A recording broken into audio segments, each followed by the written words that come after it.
Hi guys, and welcome back to Maltbox, the non-chill filtered whiskey blog. I'm Andy and I'm back here today with another whiskey review, and yeah, it's taken a little while. I'm really sorry. Seriously. I moved house, as some of you know, about 3 months ago now, and it's just been chaos. It's been absolute chaos.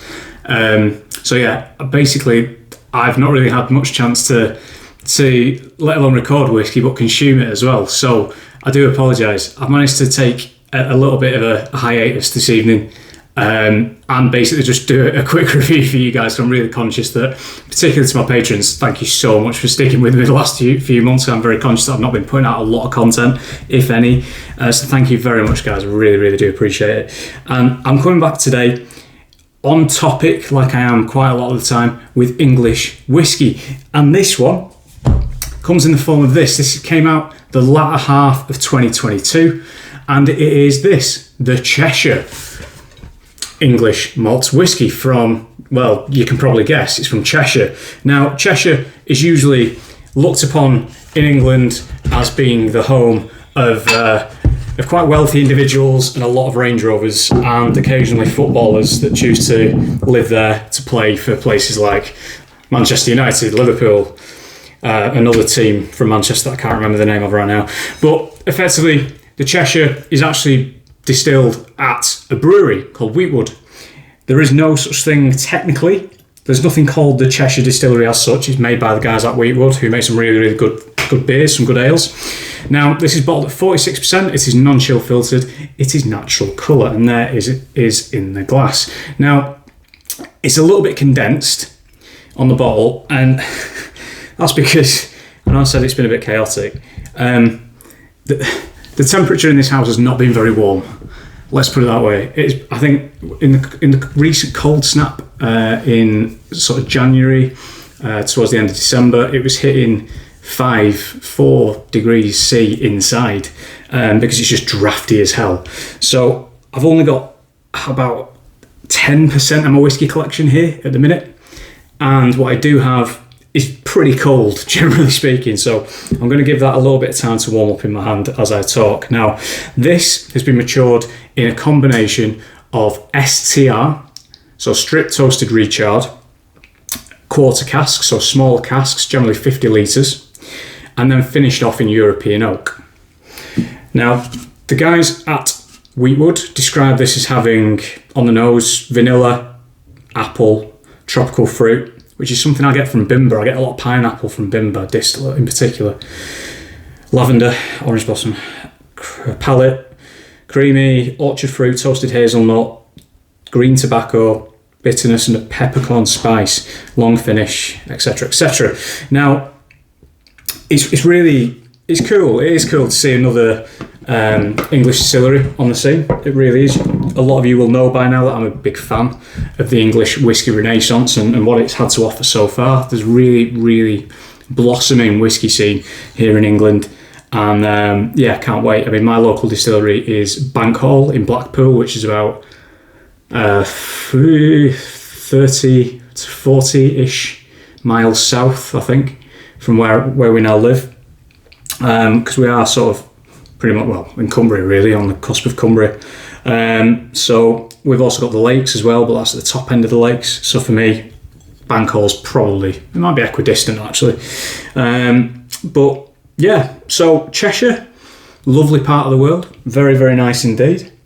Very, very fetching design as well, which is very important because, you know, at the end of the day, a lot of people won't be aware of English whiskey. So when they see this in the shops, and I did pick this up in the shops, shout out to Booths, the best supermarket in the world. This was 60 quid, RRP, I believe, 60 to 65 quid.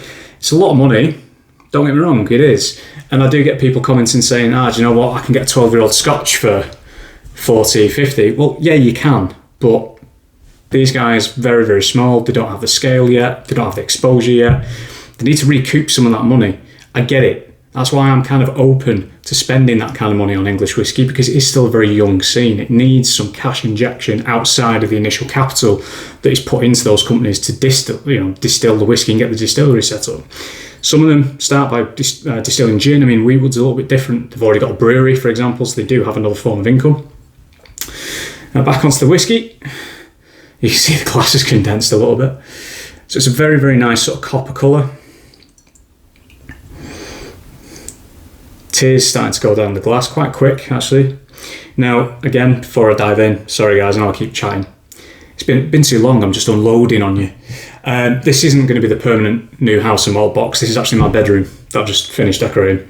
Because all the other rooms are an absolute bomb site.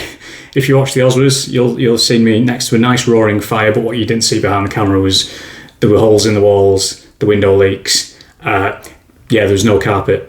So just absolute chaos, really. So this is the only semi-finished room. So nice and warm in here, actually. It's good. It's good. The heating actually works in this part of the house. So, again, nice copper colour. Let's see what we've got on the nose now. It's been a while since I've done this. Do you know what? Yeah, that tropical fruit's there. There's also kind of a piney resin note in there as well. And almost like pencil shaving kind of thing. Quite woody. It's like a rum raisin ice cream kind of thing going on as well. Some sort of sultanas, but they've been soaked in rum.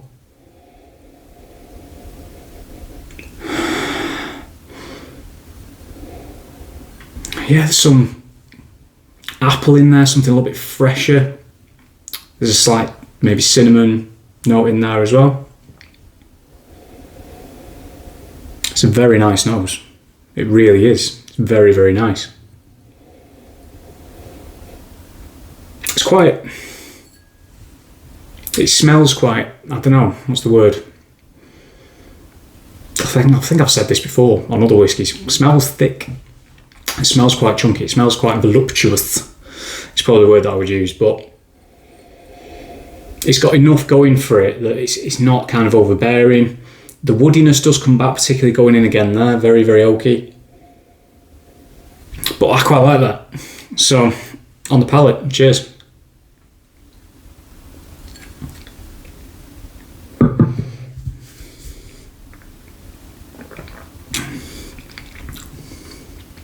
Good mouthfeel. Lovely and thick. Very, very viscous. Coats the palate, coats the gums, which is what I love.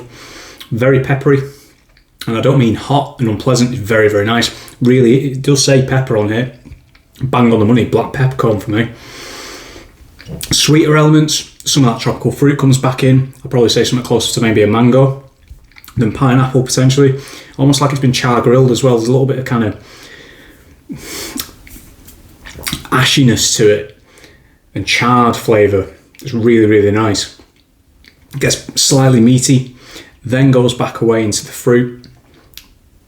Quite nutty.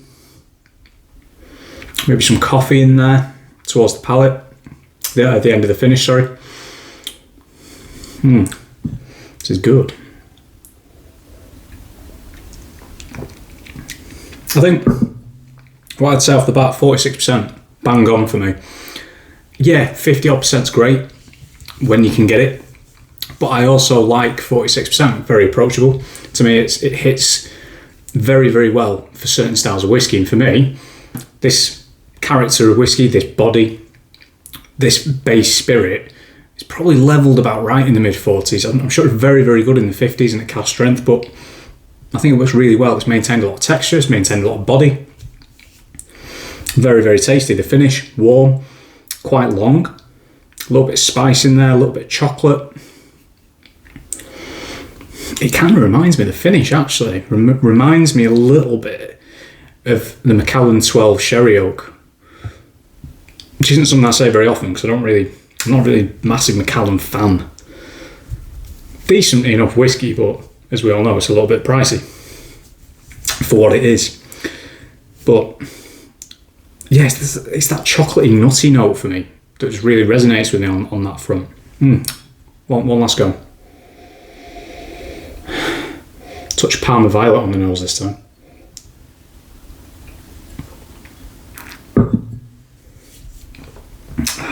I also appreciate, at the minute, I look a little bit like Forrest Gump after the bit where he runs across the country. Not had a haircut for like, months.